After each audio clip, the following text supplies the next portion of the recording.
Sticking with the markets. Now, we don't normally talk about the entertainment industry too much here, Rodney, but I think this was of note.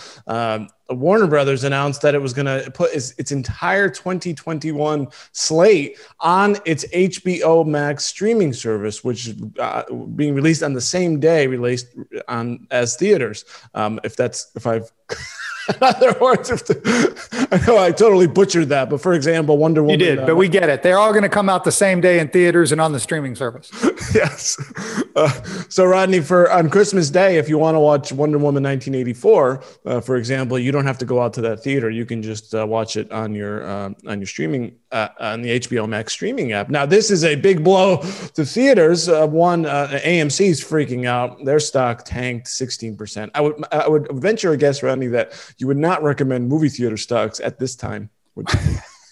No, and going along with that, I wouldn't recommend real estate stocks that depend on things like this either, right? Yeah. But Warner has to do what's right for Warner, and it's like Disney.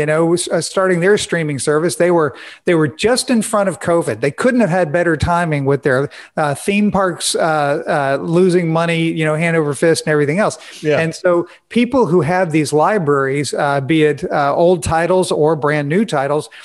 They've got to make money off of them. And with people stuck at home by choice or by, mandate now, like in LA, by golly, they're looking for something to do. So give them a new movie, for goodness sake. Shoot it out the door. Yeah. Now, I don't know I don't have the numbers behind this, and your point's all well taken. But from Warner Brothers' perspective, I mean, they're the studio that's producing the movie and sending it out, and they need to recoup the cost too. It seems curious to me that they believe they can make up enough simply for monthly subscriptions, as opposed to. Some of these movies are supposed to be blockbusters, pulling in $500, $600, $700, $800 million.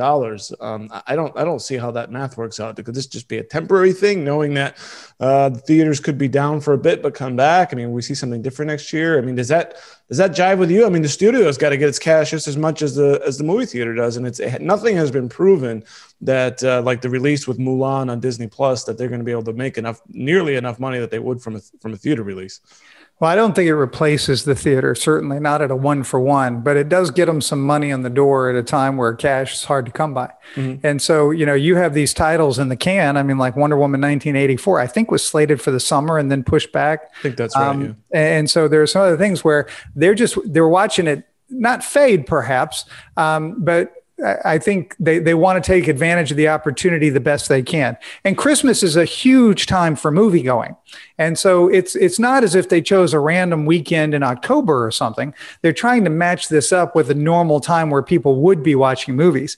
And so I think it makes sense. I don't think this is a permanent transition.